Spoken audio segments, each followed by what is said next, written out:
if you're anything like me, you struggle with fear at times, maybe lots of times.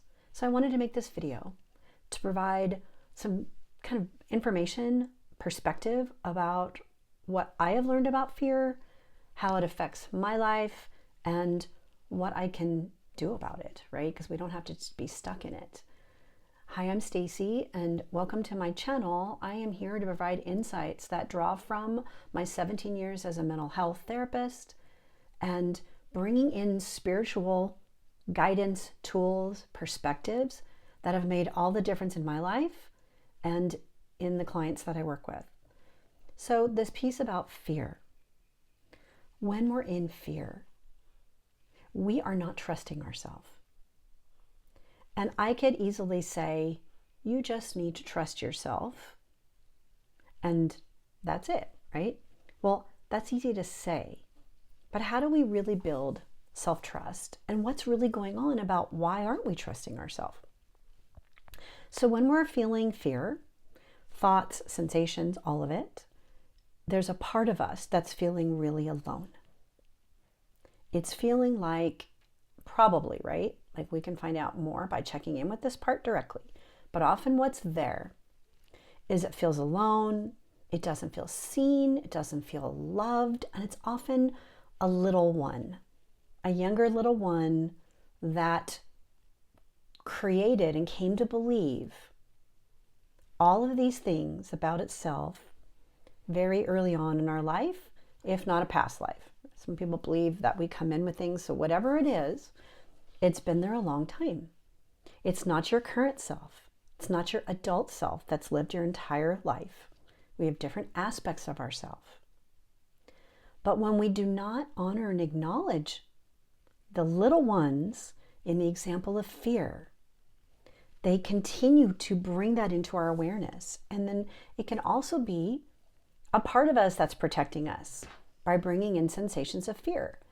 Whatever it is, it's all here to get our attention.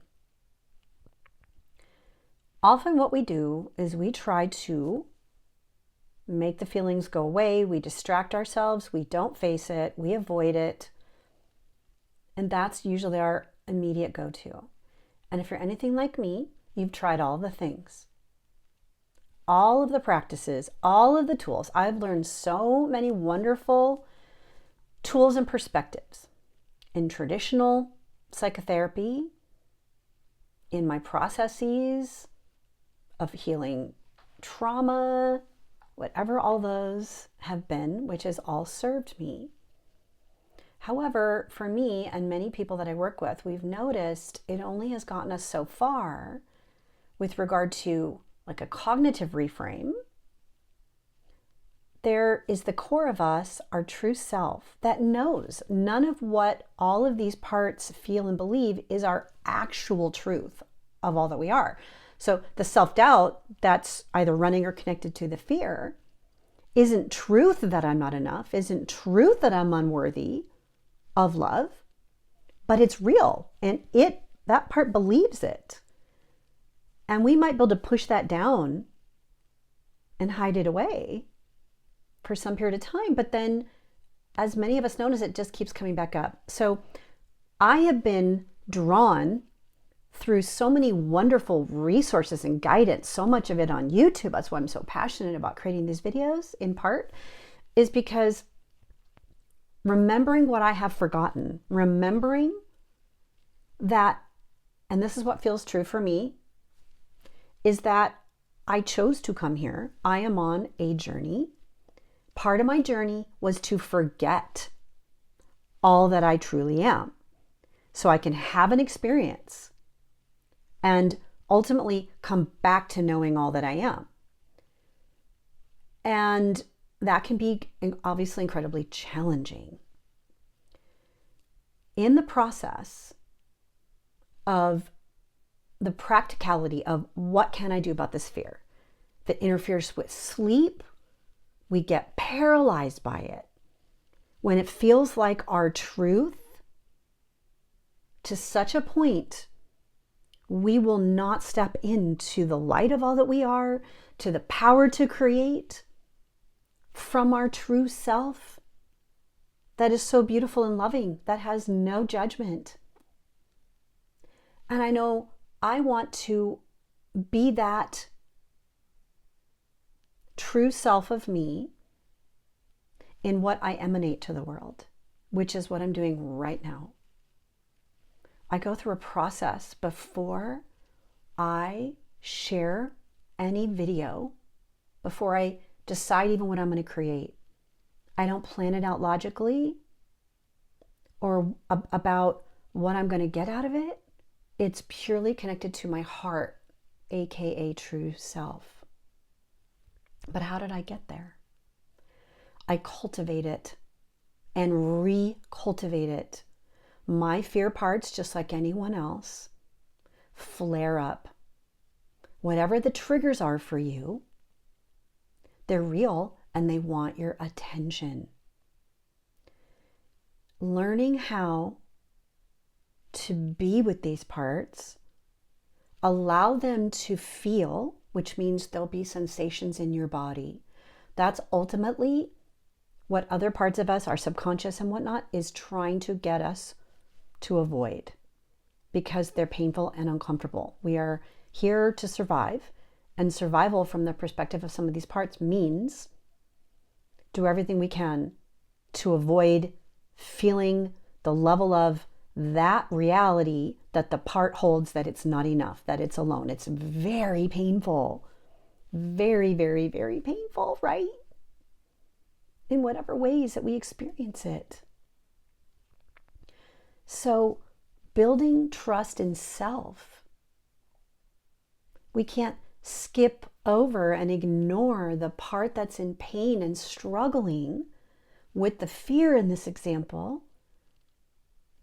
by just coming in and bypassing. Bypassing is neglect. It's abandonment. That's likely what we experienced from a caregiver early in life. If we're doing that to ourselves, it's because we often experience that. Now we get to be that loving parental presence for the part that is still feeling scared and alone. So being able to feel and be with this part, but not become this part as though it is truth. What helps me do that is sometimes a little bit of writing. I have a piece of paper next to me, and when I go to check in, intention is incredibly important. When I set the intention to be with this part, knowing I have a true self, whether or not I can feel the entire full essence of the true self, which I find it's really challenging to do that when this fearful part is so big and overwhelming in my body. And I'm not going to try to fight against it again to just try to put it aside. At times when it's not so intense, like on a 0 to 10 scale, if it's at like a 5 or 6, I could be like, okay, I see you here. Give me a little bit of space, stay right here, and let's bring in my true self. But sometimes that just doesn't work. Instead, I bring in with my intention, I write down to let this fearful part have a voice. And I just ask, what do you want to tell me or show me? And I don't judge it. I just write it down. The nice thing about writing is it can slow our thought process and help us connect. But sometimes I don't want to write because so much is coming in, and I have other tools to use then when that's the case. I don't want to overwhelm and give too much in this one video, but you can learn how to tune in and notice where you're at,